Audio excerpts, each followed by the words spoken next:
नमस्कार। महाभारत में ना एक से बढ़कर एक कहानियां हैं, वीरता की, त्याग की। आज हम एक ऐसी ही कहानी की बात करने वाले हैं। एक ऐसी कहानी जो गुरु भक्ति, टैलेंट और एक बहुत बड़े बलिदान के बारे में है। जी हाँ, ये कहानी है एकलव्य की। तो चलिए कहानी में चलते हैं। सीन है गुरु द्रोणाचार्य का आश्रम।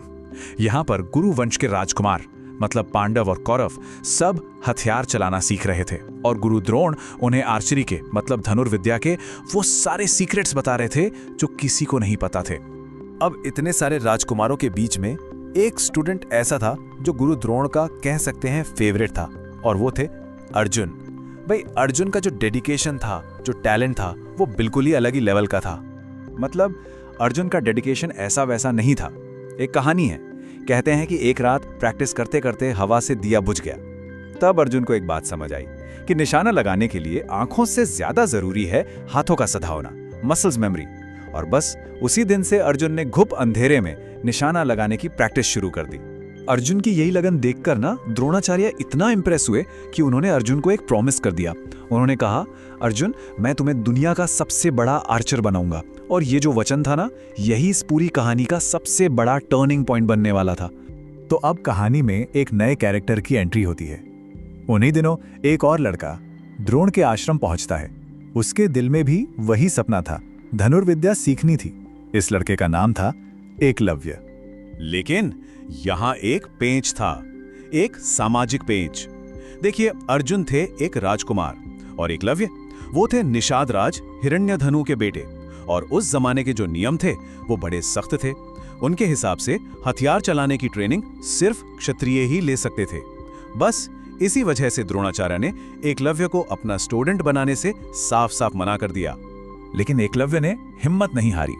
वो सीधा जंगल में चला गया और वहां उसने क्या किया, उसने गुरु द्रोण की मिट्टी की एक मूर्ति बनाई और उसी मूर्ति को अपना गुरु मान लिया। और बस उस मूर्ति के सामने ही वो पूरी लगन से, पूरे फोकस के साथ प्रैक्टिस करने लगा। अब देखिए, सबसे कमाल की बात तो यह है कि सिर्फ अपने जुनून और अपने गुरु में अटूट विश्वास के दम पर एकलव्य ने बिना किसी असली टीचर के धनुर्विद्या में वो लेवल हासिल कर लिया जो बड़े बड़े राजकुमारों के लिए भी एक सपना था। उसकी मेहनत कमाल की थी, सच में। अच्छा, तो अब कहानी में उस मोड़ पर आते हैं जब ये छिपा हुआ टैलेंट सबके सामने आ गया। हुआ ये कि एक दिन गुरु द्रोण और सारे राजकुमार शिकार करने के लिए उसी जंगल में पहुंचे जहां एकलव्य प्रैक्टिस किया करता था।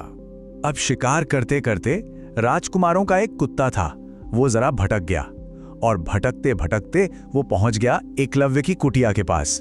अब वहां उसने एकलव्य को देखा और जोर जोर से भौंकना शुरू कर दिया। जाहिर है एकलव्य की प्रैक्टिस में खलल पड़ रहा था। अब सोचिए जरा, एक आर्चर किसी भौंकते हुए कुत्ते को चुप कैसे करा सकता है, वो भी बिना उसे कोई चोट पहुंचाए? बहुत मुश्किल है ना? लेकिन एकलव्य ने जो किया वो किसी ने सोचा भी नहीं होगा। थोड़ी देर बाद जब वो कुत्ता वापस राजकुमारों के पास पहुंचा तो सबकी आंखें फटी की फटी रह गईं।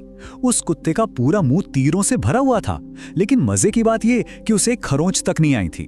तीर इतनी सफाई से मारे गए थे कि बस उसका भौंकना बंद हो गया था और कुछ नहीं। ये अनबिलीवेबल स्किल देखकर तो अर्जुन भी दंग रह गए। उन्होंने तुरंत द्रोणाचार्य से कहा, गुरुदेव ऐसा लगता है कि इस जंगल में मुझसे भी कोई बहुत बड़ा धनुर्धर है। अब अर्जुन के मुंह से ये बात सुनकर द्रोणाचार्य को टेंशन हो गई। उन्हें अपना वो वचन याद आ गया जो उन्होंने अर्जुन को दिया था। वो फौरन उस धनुर्धर को ढूंढने निकल पड़े जिसने उनके सबसे काबिल शिष्य को भी पीछे छोड़ दिया था। थोड़ा ढूंढने पर वो एकलव्य तक पहुंच ही गए। उन्होंने एकलव्य को देखा और पूछा, बेटा ये कमाल की धनुर्विद्या तुम्हें किसने सिखाई है? कौन है तुम्हारा गुरु? एकलव्य ने बहुत ही अदब से उन्हें उस मिट्टी की मूर्ति की तरफ इशारा किया और कहा, गुरुदेव आप ही मेरे गुरु हैं। मैंने आपको ही गुरु मानकर ये सब सीखा है।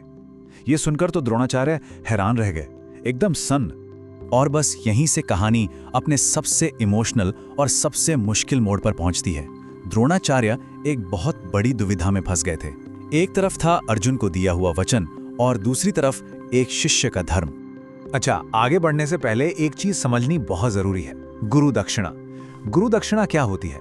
ये एक तरह से गुरु को दी जाने वाली फीस या एक तोहफा होता था जो स्टूडेंट अपनी पढ़ाई पूरी होने पर अपने गुरु को देता था। ये गुरु के लिए सम्मान दिखाने का एक तरीका था। तो द्रोणाचार्य ने इसी परंपरा का इस्तेमाल किया।